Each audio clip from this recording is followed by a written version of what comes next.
Good evening, friends. Just imagine this. What if everything you knew froze solid overnight? The power grid fails, pipes burst, the streets are buried under yards of snow. Temperature stops being an ordinary number in the forecast and becomes a death countdown, hanging over every head. In the white silence of -60 degrees, every second of survival turns into a raw fight against the laws of physics. Tonight, you are the one who has to survive on old world knowledge and the memory still left in your hands. You are going to build a warm island inside a concrete ruin.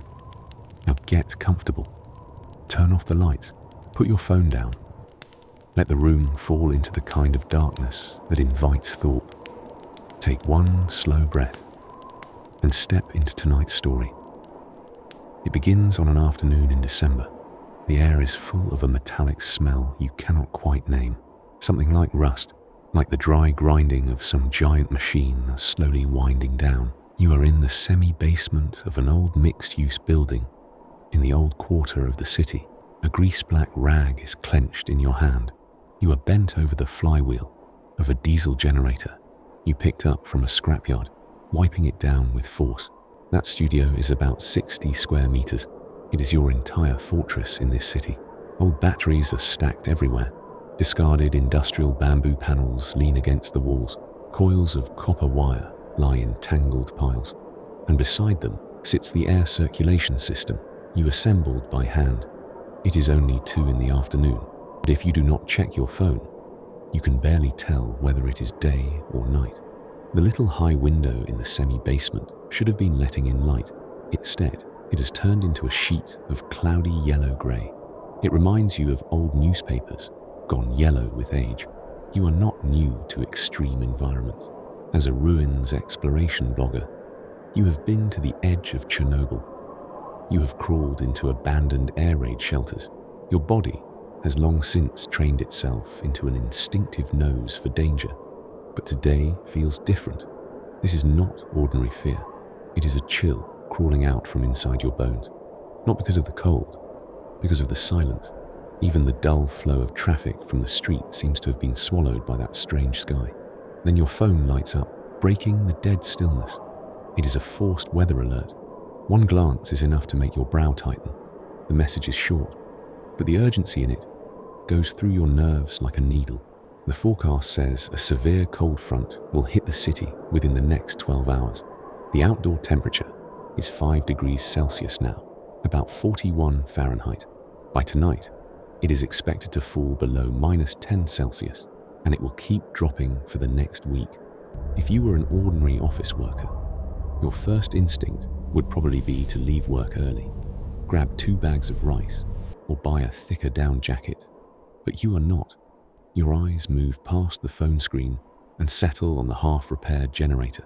Experience tells you that in this kind of cold, hunger is not what kills first. That comes months later. What kills in the first wave is indoor temperature. The moment the city grid goes down from overload or ice on the lines, all those people living in high-rise concrete boxes will turn into meat left in a freezer.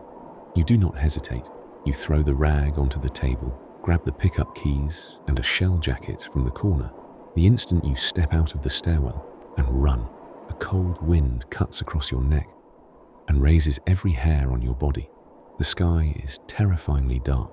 The clouds are hanging so low, they feel almost within reach. People are hurrying along the street.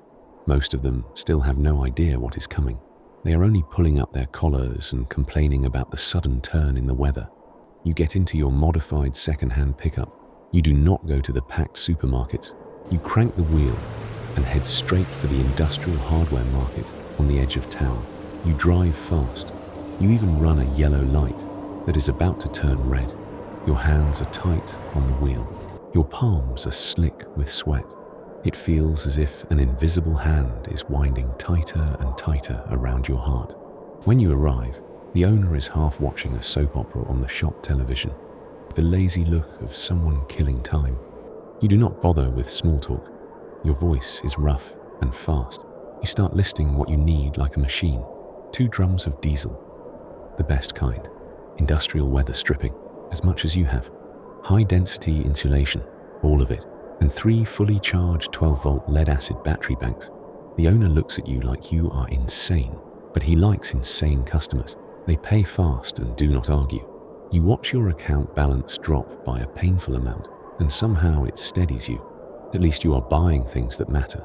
By the time you haul the last heavy load into the truck bed, frozen pellets are already starting to fall from the sky.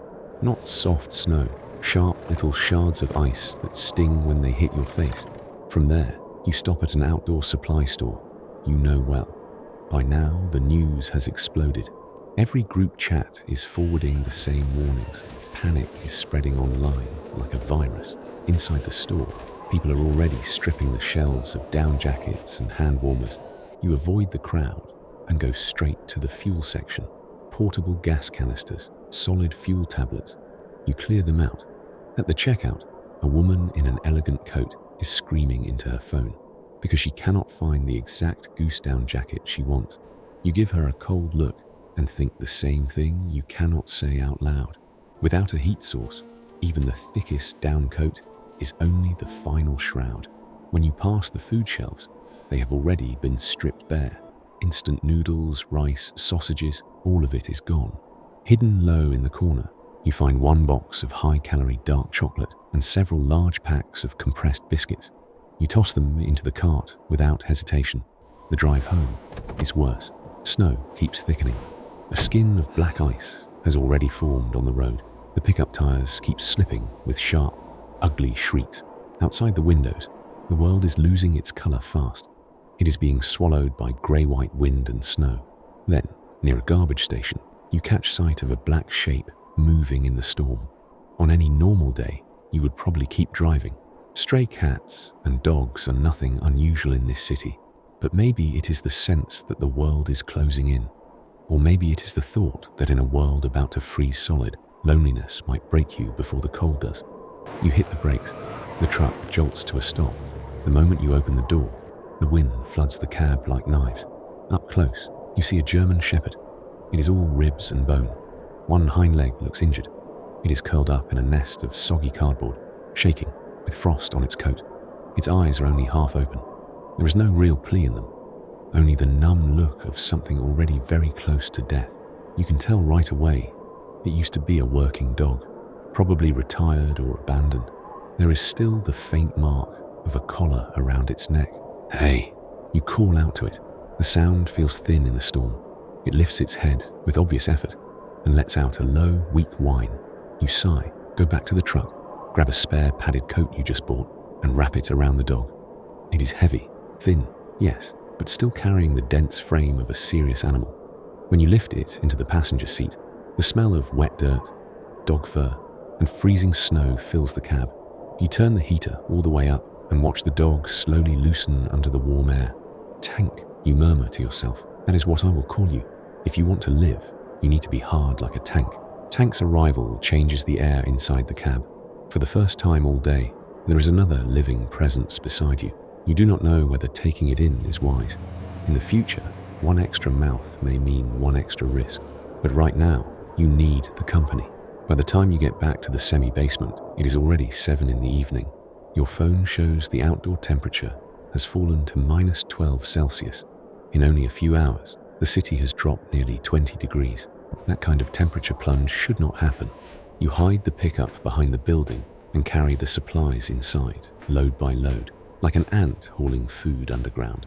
By the time the last trip is done, your hands and feet are starting to go stiff. Every breath comes out white. Your nose is icing up.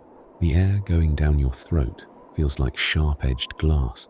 You slam the heavy security door shut and lock it 3 times. There is no time to rest. Before the world freezes solid, you have to turn the semi-basement into a thermal shell that can keep something alive. You pull out the industrial weather stripping and the high-density insulation and start working like a man possessed.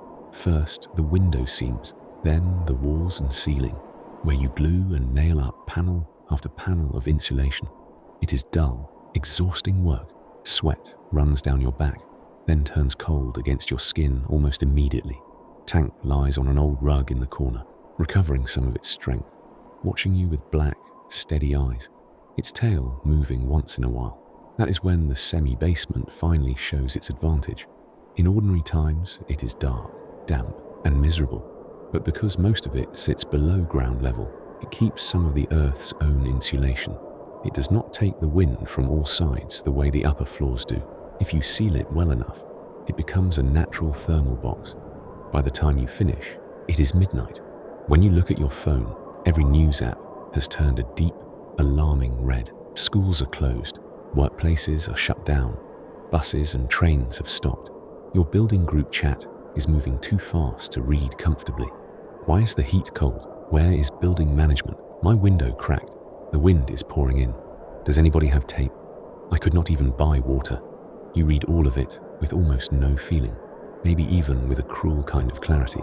You walk back to the generator, fill it with diesel, check the exhaust, and confirm that the line is routed into the building's abandoned flue with extra sound dampening. In the chaos that is coming, generator noise will attract the wrong kind of attention. Later, you boil a simple pot of noodles, drop in 2 sausages, and fill a large bowl for yourself. You give Tank a basin of hot food too. Once the food hits your stomach, some of that cold terror finally backs off. But the next morning, the cold wakes you again. Even under 2 heavy blankets, it slips into the bed like a ghost. You reach for your phone. There is no signal now. That does not matter. Years ago, you installed a Bluetooth thermometer outside to compare indoor and outdoor temperatures. When the app loads, you stare at the number for a full 2 seconds, minus 28 Celsius. Overnight, a temperate city has turned polar. You climb out of bed. The room is dark, dim in that end-of-the-world way. Your breath turns white in front of you. You check the indoor thermometer, 3 degrees Celsius above zero. Not warm, but still above the line. The insulation worked.